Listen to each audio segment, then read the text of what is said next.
അങ്ങനെ 9 വർഷമായി വസുക്കുട്ടൻ ഞങ്ങളുടെ ജീവിതത്തിലേക്ക് വന്നിട്ട്. എത്ര പെട്ടെന്നാണ് സമയം കടന്നു പോകുന്നത്.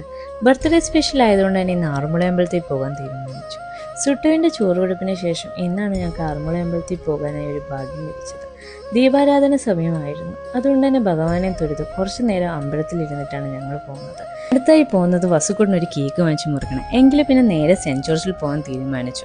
അവിടെ ചെന്നപ്പോഴാണെങ്കിലും എല്ലാം വലിയ കേക്കുകൾ. ഞങ്ങളെല്ലാവരോടും ഇത്രയും വലിയ കേക്ക് കഴിച്ച് തീർക്കില്ല.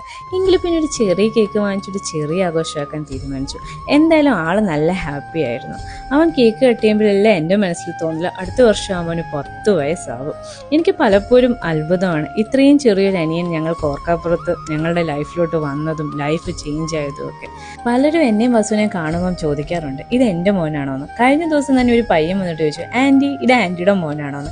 എന്തായാലും ഇങ്ങനെയുള്ള ചോദ്യങ്ങളൊക്കെ ഞങ്ങൾക്കിപ്പോൾ യൂസ്ഡ് ആയി. കുറച്ച് കഴിഞ്ഞ ശേഷം മാമനും മോളോട് ആ കേക്കിന് വേണ്ടി ഒരു മൽപ്പിടുത്തം തന്നെയായിരുന്നു. പിന്നെ ഞങ്ങളുടെ ഫുഡും കാര്യങ്ങളും ഒക്കെ വന്നു. എന്തായാലും വസുവിൻ്റെ ബർത്ത്ഡേ ഒരു ചെറിയ ആഘോഷമാണെങ്കിലും നല്ലതായിട്ട് എൻജോയ് ചെയ്തിട്ടുണ്ട്. അപ്പോൾ എൻ്റെ വസുക്കുട്ടിന് ചേച്ചിയുടെ വക 1000 ബർത്ത്ഡേ വിഷസുകൾ.